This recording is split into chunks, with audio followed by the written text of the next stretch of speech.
Hi, my name is Alex Koblan, coming to you from Boston, Massachusetts. I am a graduate of 2013, currently living here with my husband, Bart, who I also met through the wonderful Wake community. Today we're going to be making a cocktail to close out the Women's Month ceremonies called the Magnolia. I chose the inspiration for this as actually during my visit, found it really hard to get the beautiful Wake campus out of my head from Magnolia Court. Just kept thinking back to the smells and the visual appeal of that as everything was in bloom. Chose tequila today. Just found it's a really accessible spirit for everyone, probably something that everyone has in their liquor cabinet at home. If you are going to be making this without alcohol, super easy. Feel free to use the exact same ratios. Instead of obviously using alcohol, you're going to go ahead and just top with a little bit of seltzer or sparkling water of your choice. I personally think that something with cucumber or grapefruit flavors would be really, really lovely, but feel free to follow along however you'd like.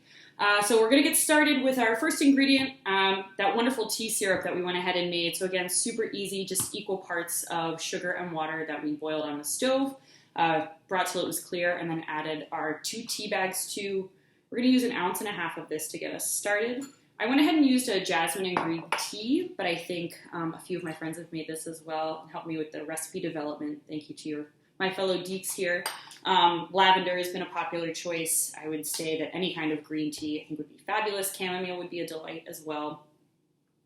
On top of that, we're going to add an additional 1.5 ounces of tequila. Both Blanco and Reposado are going to be great. I'm using Blanco just because it's going to let some of those other flavors shine through a little bit more easily. Next, we've got 1 ounce of lemon juice. I just fresh squeezed this using what I ended up using for my garnish as well, actually.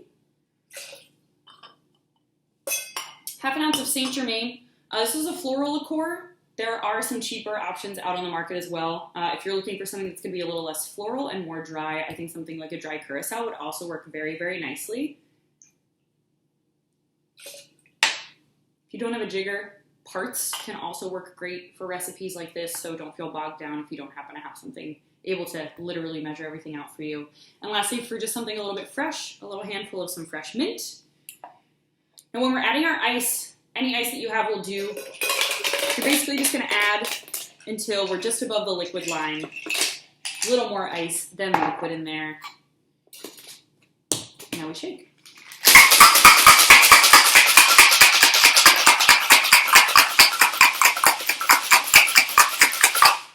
Seven to 10 seconds should work. You're going to want this nice frosty outside of the tin.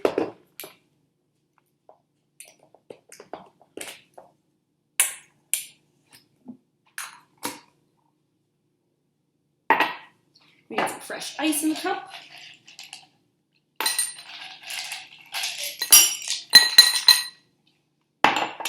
And just strain over the top.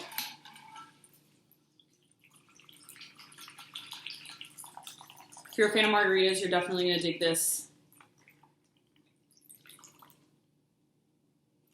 Something nice and refreshing to welcome in spring. Close out the month of March.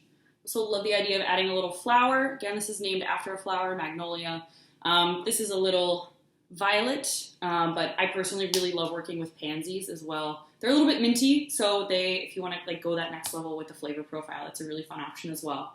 But for now, next step is to enjoy. So cheers. Thank you for joining along. Happy Women's Month to all of my beautiful alumni, and hope to see you on campus soon.